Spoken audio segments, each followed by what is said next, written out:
Whether you're willing to admit it or not, there are pitfalls to practicing on electric drum sets. Thankfully though, there are some tricks for working around these pitfalls that I'm talking about. So my goal today is to give you 5 tips to help you practice like a pro on an electric drum set.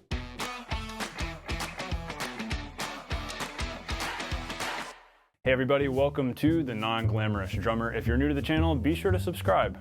No, I won't be physically demonstrating what I'm talking about today on an electric drum set. And if that's a deal breaker for you right now, I understand you can cut off the video, you don't have to watch it.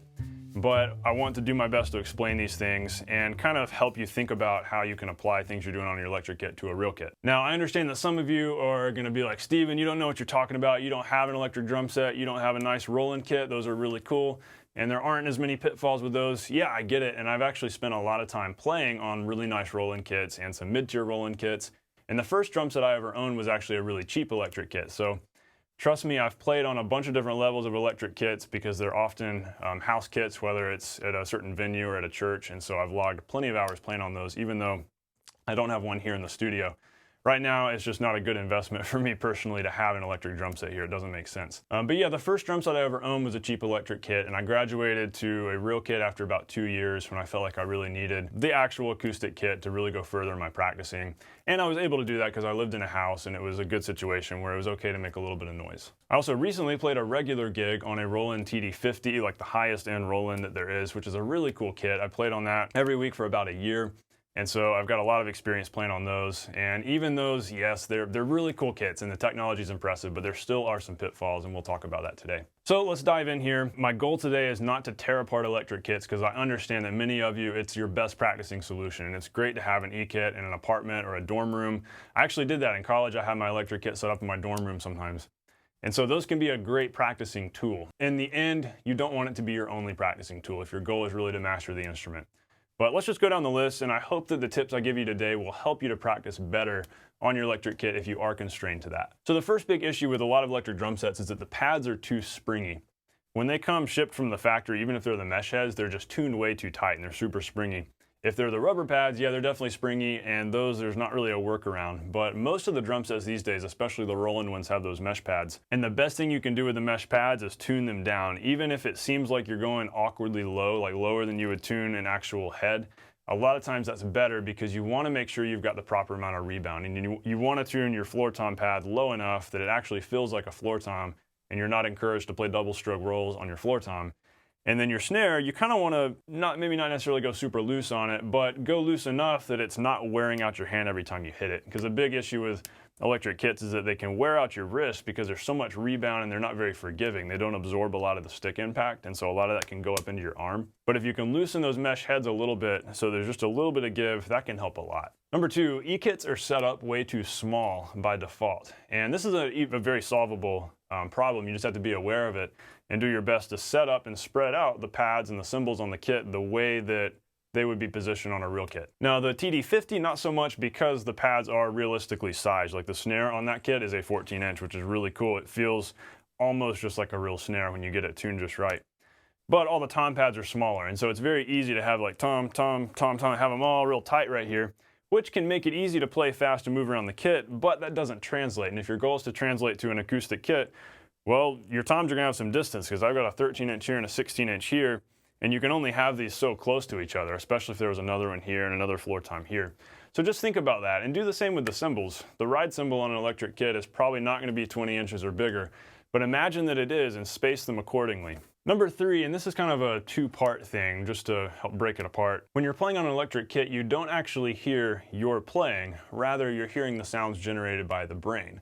And so to practice more realistically, it's actually really good to turn the brain off, take your headphones off, and hear what your sticks sound like as they're hitting the pads and the cymbals, just so that you have a feel for what you actually sound like, rather than what a computer's generating according to what you're doing. And so really the second part to this is that electric drum sets can make you feel like you sound better than you actually do. Because those samples are so well polished and sound so consistent, and every time you hit the snare, you're getting this pristine snare sample, and every time you hit the tom, you're getting a nice doom, doom. And it's also consistent and so great, and if you find certain samples that you're digging, that your ear likes, then you can easily start to feel like, man, I'm sounding great. when really that's not you, that's a computer, and it's interpreting what you're doing, and it might not always be interpreting that accurately. The main thing I'm getting at here with this point is that you need to practice dynamic consistency, even on your electric kit, which is still easier to do with the brain turned off. Now with a really good kit where there's a lot of trigger sensitivity, you can make it work and you can practice that pretty accurately on a TD50. But on a lot of the lower end kits, it's very tough, and it's better just to turn the volume off, take your headphones off, and just listen to yourself playing and think about how hard am I hitting the kick, how hard am I hitting the snare and the toms, how hard am I hitting the cymbals, and imagine that they are real drums, and imagine that you've got to hit the snare the same way each time. And you've got to be consistent with how you're crashing your cymbals so that they aren't too loud. And really this point kind of flows right into our number 4, which is electric drum sets often give you a false sense of kit mix. If you don't have all the sounds balanced out right in your headphones, it's easy to hit cymbals too hard because maybe you're not hearing them enough, or not hit the kick hard enough because it's coming in too loud.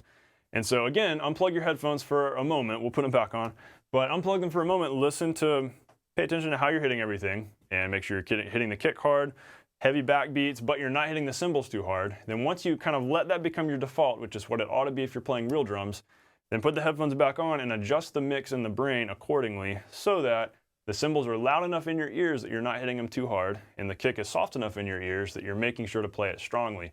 Because that's really huge, and it's really easy to get a false sense of mix so that when you jump over to a real kit, you sound terrible. And we don't want that. We want to be able to practice actual kit mix even on an E-drum set, which you absolutely can when you get that adjusted right in the brain. A lot of what I'm talking about today is really think like you're playing on an acoustic drum set. Any chance you get to play on acoustic drums, put that in your memory bank. Like set a memory default to how does the acoustic kit feel, and do your best to replicate that on your electric drum set. Try to play it like you would an acoustic kit. Number 5, even the greatest electric drum sets don't have the greatest electric hi-hats.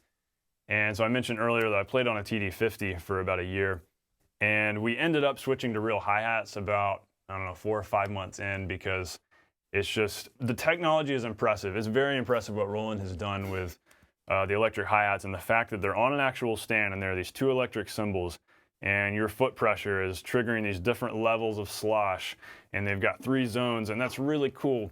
But hi-hats are so intricate and they're so musical, and they're such an expressive part of the drum set that it's impossible to fully replicate that on an electric drum set. Now, sure, you can practice some hi-hat stuff on the TD50, and you could definitely get those Zildjian Gen X, I think, electric cymbals, which are better than the ones on the Roland kit. But still, nothing is like the real thing. And so if you can buy a real set of hats, put those with your drum set, then that's going to help you a ton, and you're going to be able to much better practice actually making good sounds on the hi-hat, because it's one of the hardest things to translate from any electric drum set to a real drum set is playing the hi-hat well and doing foot stuff here and practicing your flashes and sizzles and chicks and all those different nuances that I know for me, I like practicing, and it's very frustrating when you get on an electric kit and you can't do that. So in wrapping all this up, I know some of these things make practicing less fun, and I'm not trying to take the fun out of your practicing, because one of the strengths of an electric drum set is that they're fun to play. And if you can plug your phone in and jam out to a song while hearing the drums mixed in, that's a really cool, easy way to practice and have a lot of fun in your apartment without making noise, and that's a great thing. So don't get me wrong, their electric drum sets absolutely have a place. You've just got to be intentional about how you practice with them and do your best to treat them like acoustic drums. Hopefully I haven't made too many people mad. Honestly, the reason I made this video wasn't because I'm trying to attack electric drums because I hate electric drums, but I've learned a lot about transitioning between acoustic drums and electric drums, going back and forth on a lot of gigs. And also people have emailed me this question time and time again, asking either should I get an electric drum set or an acoustic drum set because they're just starting out and they're in an apartment. Or maybe their question is, I practice on an E-drum kit, how can I practice better? How can I practice hi-hat stuff on an E-drum set? These are questions I get all the time, and so that's why I really wanted to make a video just to sum it all up and hopefully help you guys out in as best a way as I can. Hey, thanks everybody for watching this video. I really hope it helped you out, and again, I hope that you guys are understanding that I'm not trying to bash electric kits. I personally am not a huge fan of them, but they can be a really great tool, really great resource, especially when you practice on them right. And that's really what we're talking about here, having the intention of playing on them like they're real drums, because that'll really help you grow. So I hope this helped you out. I hope you'll subscribe if you're new to the channel, and I hope you'll share the video. Thanks again for watching, and I will see you next time.